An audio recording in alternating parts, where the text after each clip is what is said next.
After nearly a year of caring for COVID patients without a break, frontline health workers in Scarborough and beyond are feeling the strain. The area has been especially hard hit throughout the pandemic, and hospitals are beyond capacity. Caryn Lieberman spent time inside the Scarborough Health Network to find out how they're coping. Here's part one of her two-part series. Here, take these. Take those just in case. A careful choreography, a series of steps and hand gestures. It's a sequence that is performed daily by the Scarborough Health Network's ICU team, working in sync to save lives. We often develop a relationship with these patients in the 3 or 4 days before they become critically ill and learn about their story, learn about their families, learn about their hopes and dreams, and then know they may be going to sleep for a long period of time on a ventilator and may not be coming back. At the Birchmount Hospital, the first wave hit hard, and there has been no relief during the second. So typically our physicians would work somewhere around 20 weeks of service per year. I think most of us this year will be doing 40 to 42 weeks of service. So we've over doubled the quantity of work that we're doing. The physical and emotional toll on those working the front line here in East Toronto is clear. Have you lost many patients to COVID? We've lost too many, and for all of us, any patient that passes away with COVID is tragic. At our last count, we had a little over 320 patients that have come to our ICU with COVID, and we had a little over 75 that had passed away. Dr. Martin Betts is Chief of Critical Care at one of the largest ICUs in Canada, and one of the busiest during the pandemic. It's been a difficult time, but we know that our community needs the resources we have, which is critical care support and ventilators. You bet when you were sicker. Rodney Berja spent weeks in the ICU with COVID-19. He turned 70, attached to a ventilator. So he's at a stage now where he's breathing on his own with just oxygen supporting him. While Berja is recovering, he is mourning. He recently learned his wife, who also fell ill with the virus and was in intensive care, did not survive. Because he was starting to ask about mom, how's she doing, where is she? And so when we did tell him, it was a shock. So say hello. The team focuses on the successes, celebrating those patients who get to leave the ICU and lead healthy lives. I think it's a really great reminder of the work that we do and the impact that it can have, and that it's not just about the loss and some of the hardships that we're seeing on a day-to-day basis. But there is little time to pause and reflect. And they get triage according to how sick they are. A constant flow of patients admitted into the ER. We see 300-400 patients a day.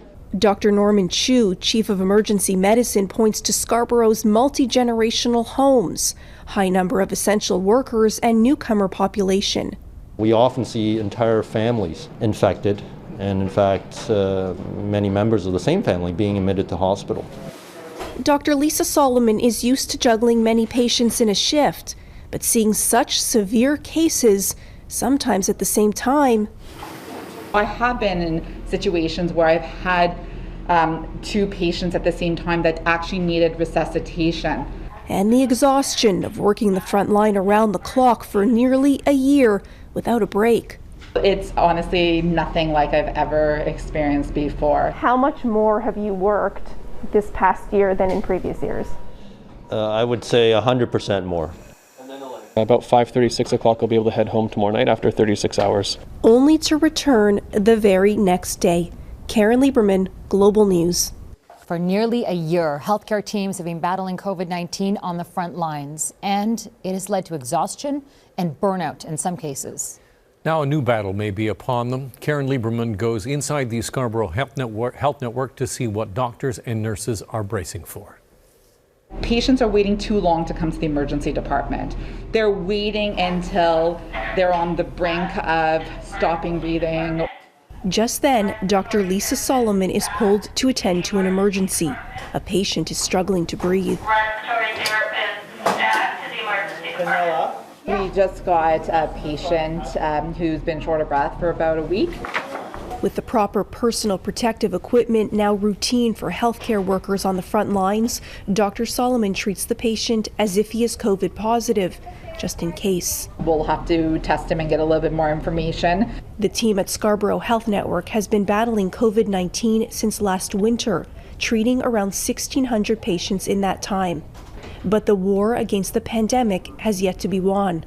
The wild card is really the variants of concern, or the variants from the UK, South Africa, and Brazil. We really don't know what's going to happen with that. COVID cases may be dropping in Ontario, but doctors worry new variants could cause new surges. All you need is one person to expose a classroom, a school, a business, a factory with that variant, and there is a big risk that it could spread really, really quickly, leading to a potentially significant third wave, these doctors say, and a rush on their ER. In the first wave of the pandemic, it became clear the emergency department was being filled up every day, and so the need for more space was evident. And so this double trailer, which is effectively what it is, was brought in on hospital grounds in the parking lot where patients can come in to the nursing station and get care outside the emergency department. A satellite ER providing more square footage and a safe space for non-COVID patients. We built this within weeks. It does the trick, but a renovation of the ER in the next 3 years will provide a permanent solution, taking into account lessons learned from the pandemic. With having to keep people isolated, it takes 200 beds out of our operation, which really does impact our ability to provide additional services or standards that you would expect of a normal hospital. These hospitals were built in the 1950s for half the volume of patients they're now treating. Add to that the need to be better equipped to handle a future mass-scale health crisis. The infection control requirements are more stringent. We need more space, more separation between patients. Up in the ICU, staffing is the issue. We're in hospitals that haven't been updated in decades, but our staff are the critical resource that are stretched at the moment. There is little time for them to rest. Dr. Martin Betts is bracing for the next stage of the battle. What do you need to get through it? The variants could be a problem if they start to get out of control. As soon as this spring, he says.